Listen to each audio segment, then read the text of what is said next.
Hello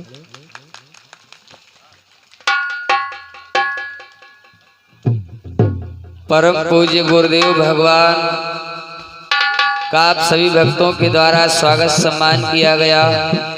आप भी धन्य हो गए और हम भी धन्य हो गए, क्योंकि आपने कंपागढ़ से चल करके आए हुए परम पूज्य गुरुदेव जी का स्वागत सम्मान झलरिया दास बाबा के स्थान पर आप सभी भक्तों के द्वारा किया गया। इस प्रकार से परम पूज्य झलरिया दास बाबा का भी मान सम्मान बढ़ गया, क्योंकि वो संत महात्मा हैं और उनके स्थान पर आप सभी भक्तों के द्वारा दूसरी गद्दी से आए हुए महात्मा का स्वागत और सम्मान किया।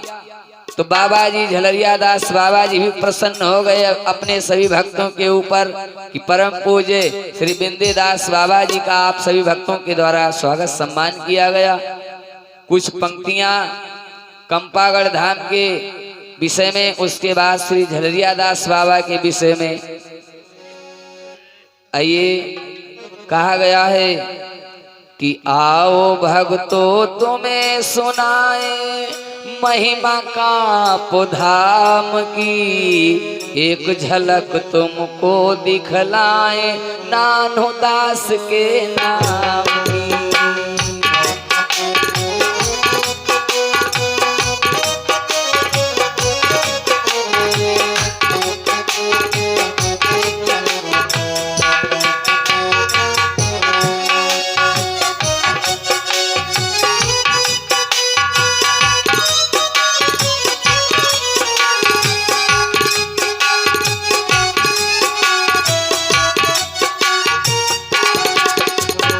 आओ भक्तों तुम्हें सुनाए महिमा का धाम की, एक झलक तुमको दिखलाए नानो दास के नाम की।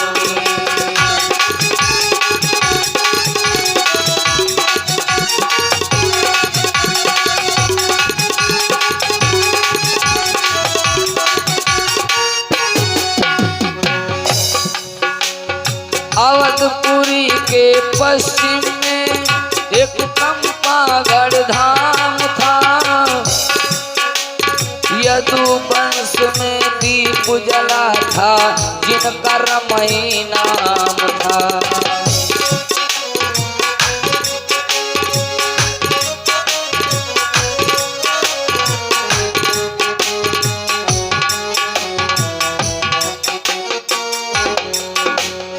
अवधपुरी के पश्चिम में एक कंपागढ़ धाम था, यदुवंश में दीप जला था जिनका रमई नाम था।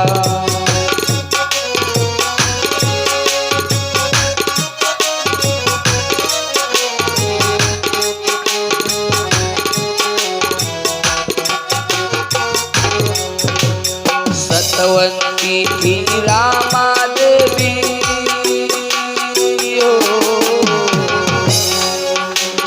सतवंती थी रामा देवी पत्नी रमई दास की, एक झलक तुमको दिखलाए नानो दास के नाम की। एक झलक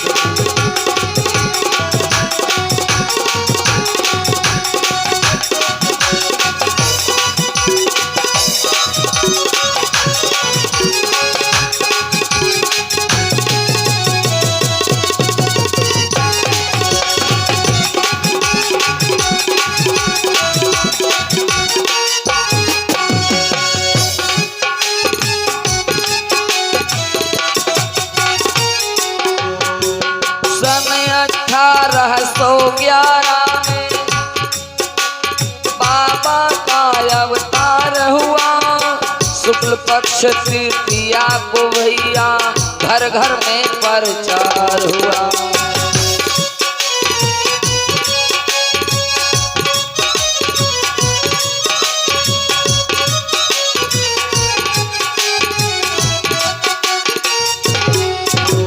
सन 1811 में बाबा का अवतार हुआ, शुक्ल पक्ष तृतीया को भैया घर घर में प्रचार हुआ।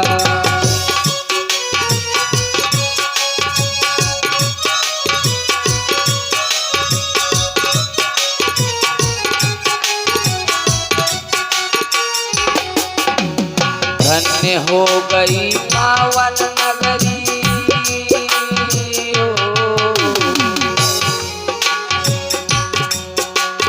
धन्य हो गई पावन नगरी इस कंपागढ़ धाम की। एक झलक तुमको दिखलाए कान्होदास के नाम की। आओ भक्तों तुम्हें सुनाए महिमा काप धाम की। एक झलक तुमको दिखलाए कान्होदास के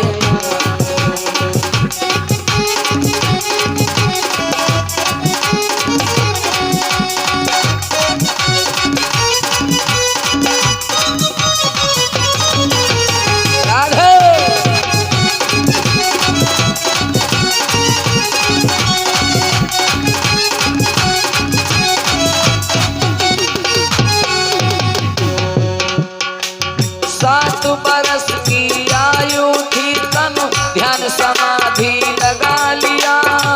12 बरस के साहेब थे तब प्रभु ने आकर दर्श दिया।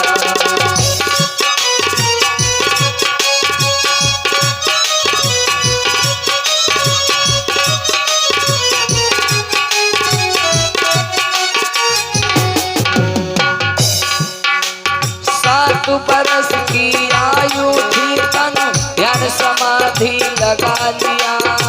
12 बरस के साहेब थे तब प्रभु ने आकर दर्श दिया।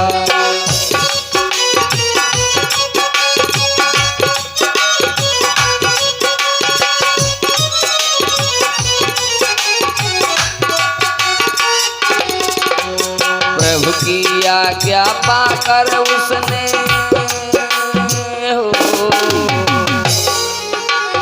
प्रभु की आज्ञा पाकर उसने ज्योति जलाई सतनाम की।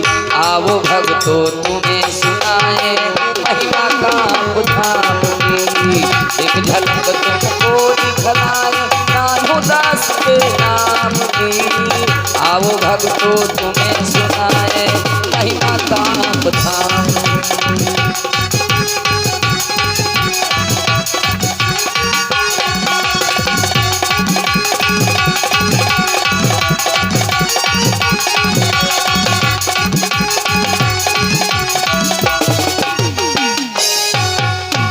और आगे चल करके परम पूज्य बाबा जी ने क्या किया। एक समय चोरों ने उनके खेतों में गेहूं के बोझ बंधे हुए पड़े थे। रात्रि में कहा ये बहुत बड़ा संत बनता है तो इसके सारे गेहूं उठा ले जाओ। लेकिन जब गेहूं के बोझ रात्रि में उठाने के लिए आए अपने अपने सर पर रख लिया। और जब सर पर रख लिया तो बाबा ने अपना करिश्मा क्या किया। बने विरोधी बाबा जी के दोस्त उनके उठा लिया। ध्यान मगन में बाबा देखा उनको तब तो दर्श दिया।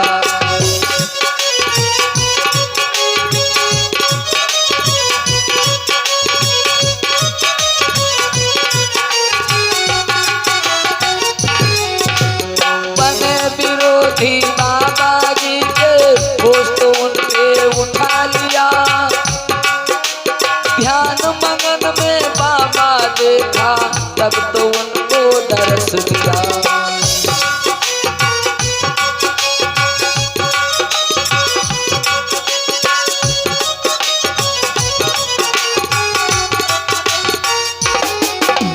चलई अंगुलिया ना पावन की हो।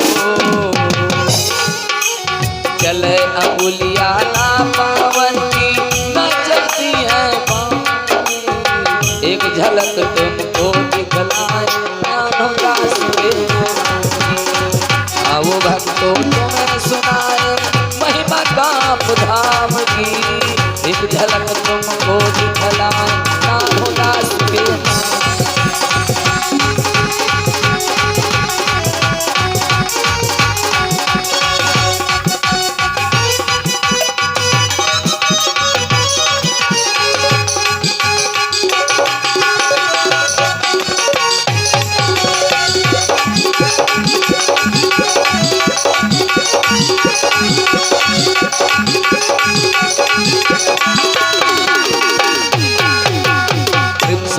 भानुदास बाबा की। सभी भक्तगणों से निवेदन है कि आप सभी भक्तगण बैठ जाएं, क्योंकि रात्रि में अगर आप परमात्मा के भक्त हैं भैया, इधर उधर पीछे हटे थोड़े मतलब होते। और दरबार में आप ही लोग इस दरबार की शोभा बढ़ाएंगे। ये भी जानते हो कि जब भक्त नहीं होंगे तो भगवान कहाँ होगा। और भक्तों को भगवान ने बनाया है और भक्त अपने प्रभु की महिमा को बढ़ाते हैं। तो भैया पीछे पछड़ जाने से कुछ थोड़ा ही होता है। आप लोग आगे बढ़ करके धर्म पंडाल की शोभा बढ़ाते हुए बैठ जाओ। और हमारे अच्छे भक्तगण हैं, अभी आप सभी भक्तों के बीच में कुछ ही क्षणों में झांकी का दृश्य आप लोगों को दिखाया जाएगा। और इधर एक बड़ी ही प्यारी कथा मैं आप लोगों को श्रवण कराऊंगा।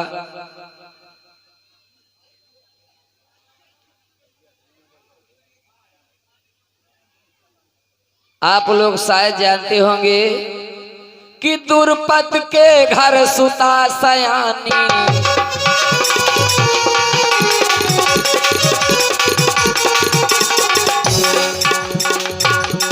समझ गए होंगे कौन है दुर्पत जी। नहीं समझे होंगे, माता द्रौपदी के पिताजी हैं। दुर्पत के घर सुता सयानी, दुर्पत के घर सुता सयानी, बतलावे पारा सर ज्ञानी।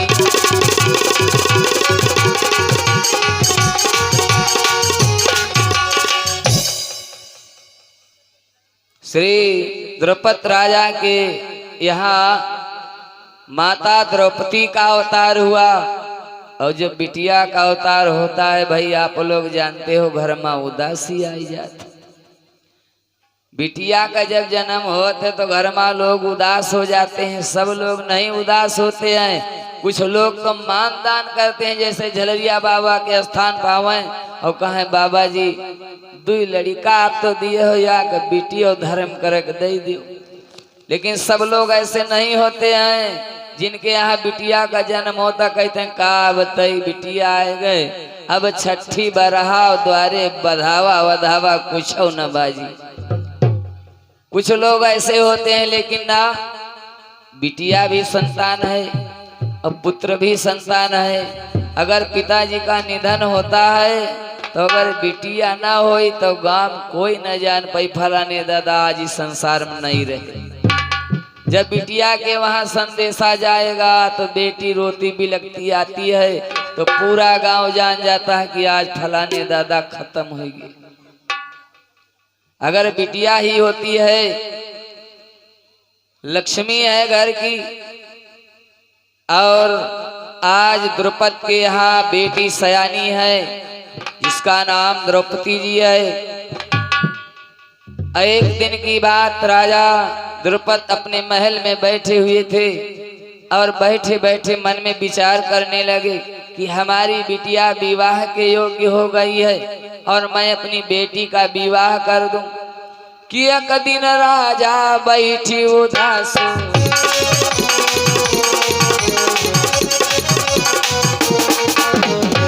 एक दिन राजा बैठी उदास, नैनन माँ भरी आयो आंसू।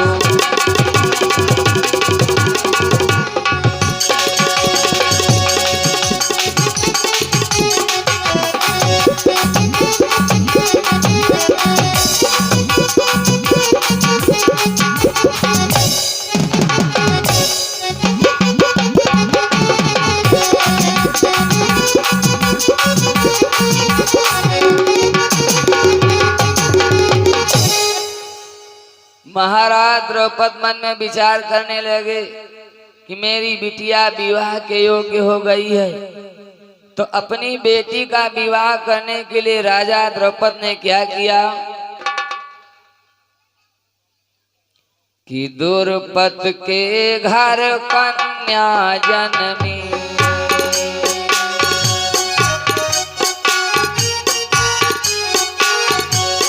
जाको रूप दीन करतार, धीरे धीरे कन्या बढ़े, जैसे बहे गंग के धार।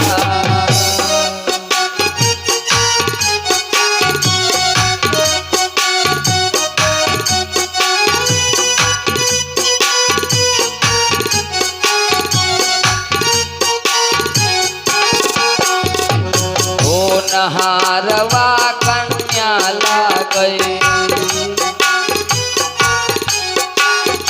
चंद्र भांति करती उजियार, एक दिन राजा बैठी भवन माँ, औ मन ही माँ करई विचार।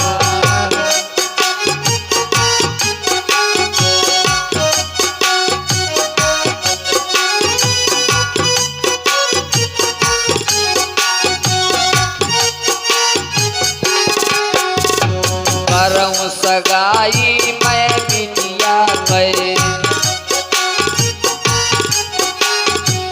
मोह को देखी हंसे संसार, देश विदेश मन्यौता बाट्यो, और राजन काली औरा।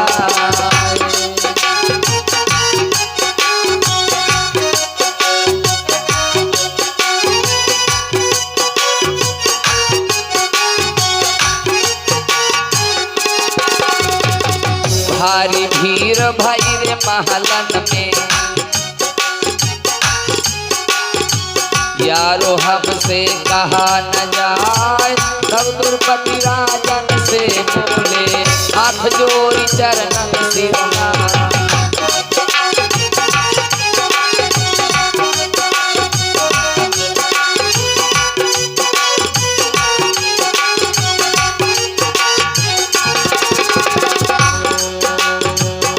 शरत मोरी सुन ली जय,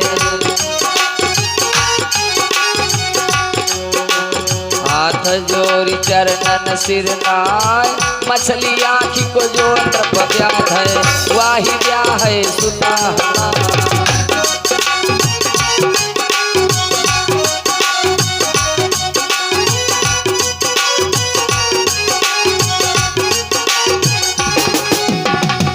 करहिया करू तेल की,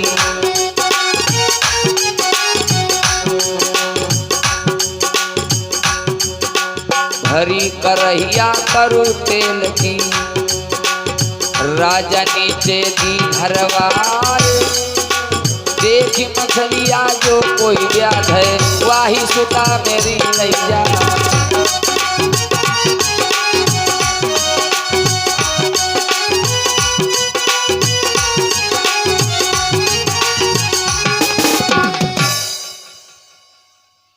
राजा द्रौपदी ने क्या किया, अपनी बिटिया को सयानी देखा।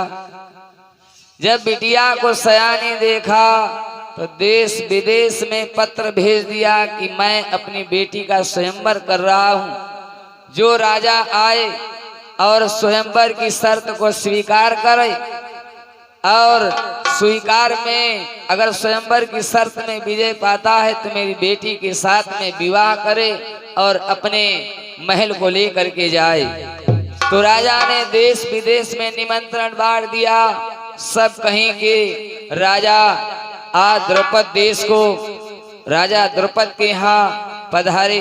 तो राजा ने सबका स्वागत सम्मान किया, सबको पंक्तिवार बिठाया और बिठाने के बाद में ऊपर मछली को टांग दिया और नीचे कढ़ाई में तेल भर के रख दिया।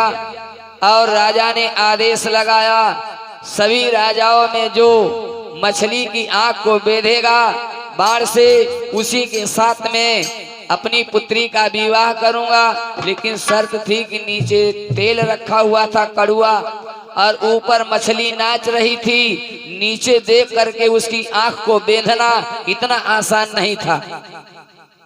ऊपर मछली नाच रही है और नीचे कढ़ाई में तेल है, और नीचे कढ़ाई के तेल में देख करके ऊपर आंख को बेधें।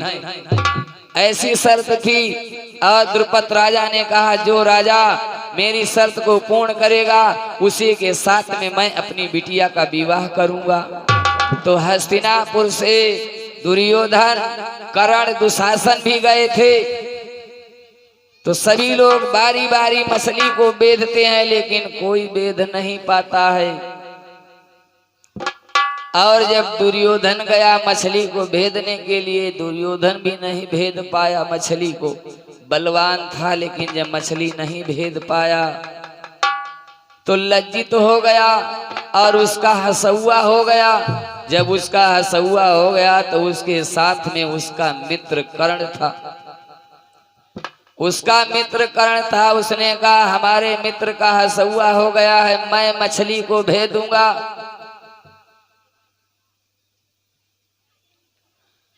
तो करणवीर तबो बोल उठा मछली को भेद गिराऊंगा, मछली को भेदो।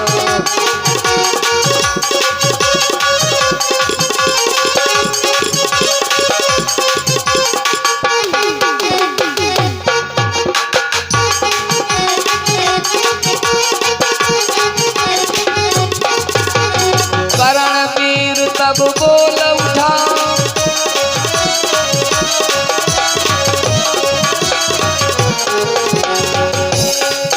मछली को भेद गिराऊंगा। है प्रतिज्ञा कठिन मेरी, मैं नारी बेहले जाऊंगा, मैं नारी बेहले जाऊंगा।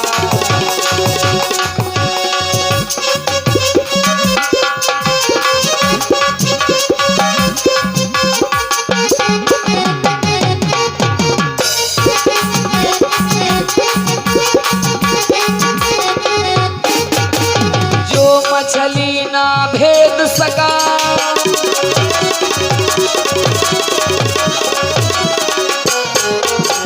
जो मछली ना भेद सका, नाहक ना मुख दिखलाऊंगा।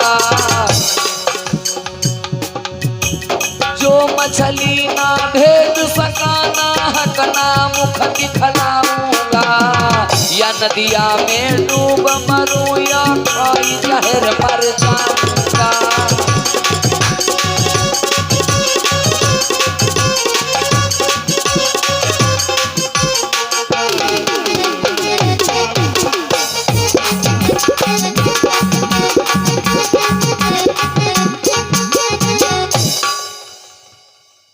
करणवीर जब देखता है हमारे मित्र का अपमान होने लगा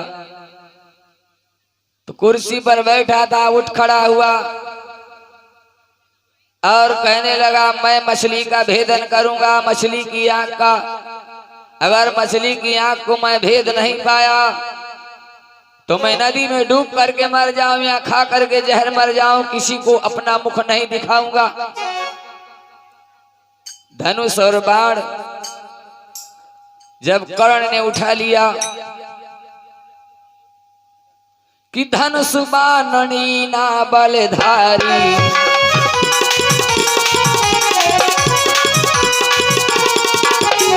धनुष बाणनी ना बलधारी, भेदन की जब कीमत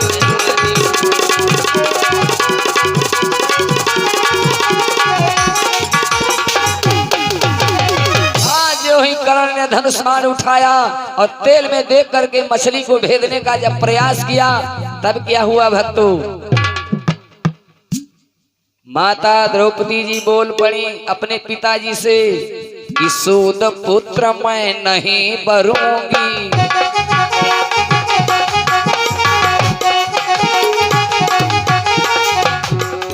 माता द्रौपदी कहने लगी अपने पिताजी से सूद पुत्र मैं नहीं बरूंगी, सूद पुत्र मैं नहीं बरूंगी, आजीवन पिता कुंवारी रहूंगी।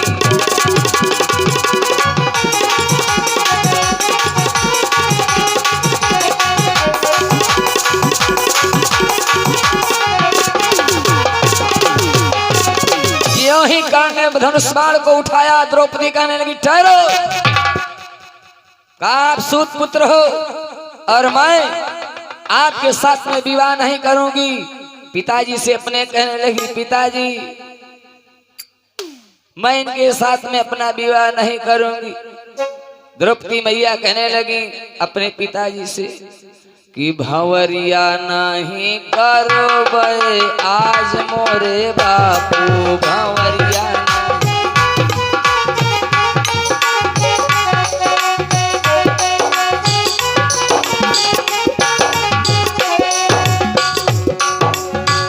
आज मोरे बापू की, आज मोरे बापू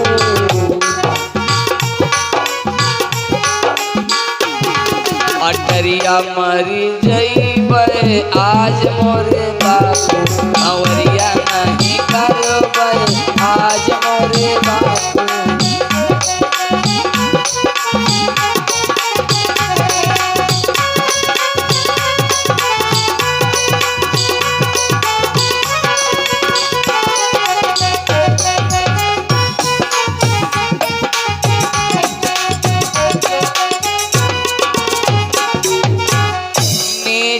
पुलमा होए सगाई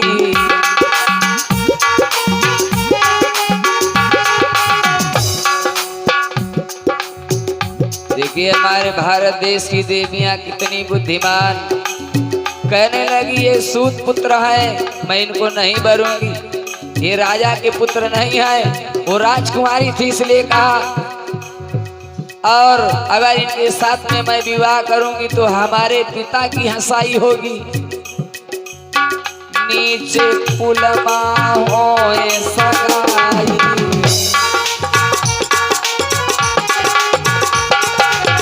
मोरे पिता कई होए हंसाई।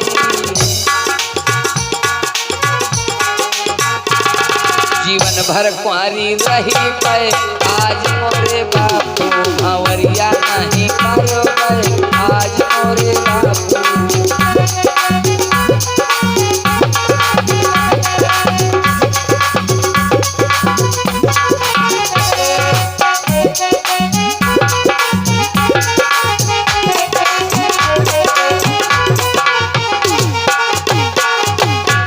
राजा प्रजा हंसी करेंगे,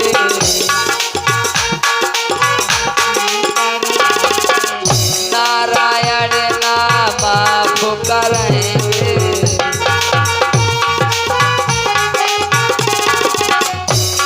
नाक ना कटैबे आज मोरे बापू, भंवरिया नहीं करबे आज मोरे बापू।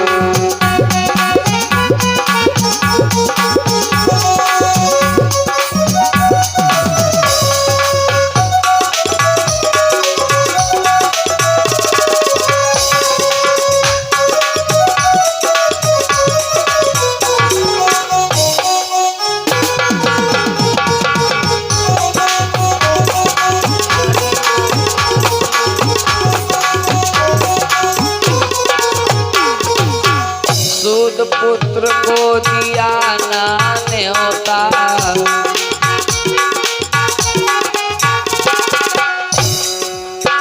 द्रौपदी कहने लगी पिताजी जब इनको आपने निमंत्रण नहीं दिया तो ये क्यों सभा में आ गए। सूत पुत्र को दिया ना न्योता,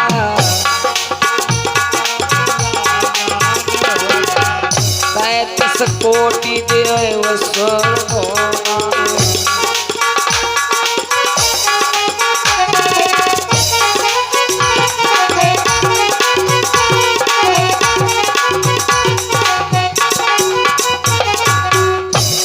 पुत्र को दिया ना देवता, 33 कोटि स्वर्ग माँ देवता।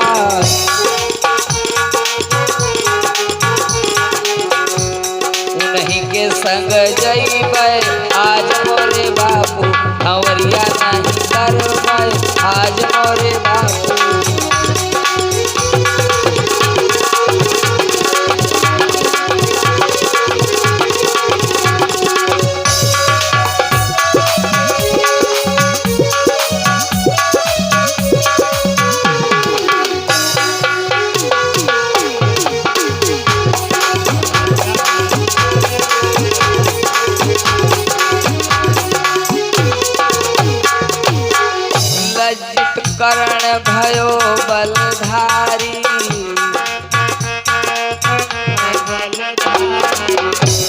सजीवन निपटो अनारी।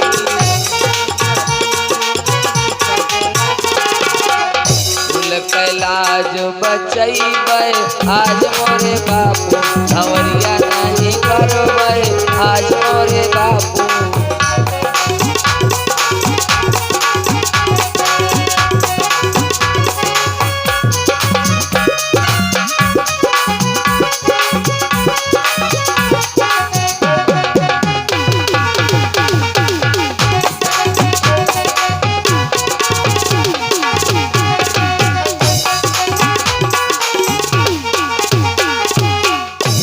इधर माता द्रौपदी अपने पिताजी से कहती, पिताजी मैं कर्ण के साथ में विवाह नहीं करूंगी।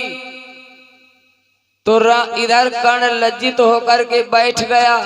और जब कर्ण लज्जित होकर के बैठ जाता है तो राजा सोचने लगे, लगता मैंने गलत कर डाला, अब मेरी इस शर्त को कोई पूरा करने वाला नहीं है, क्या हमारी बेटी कुंवारी रह जाएगी।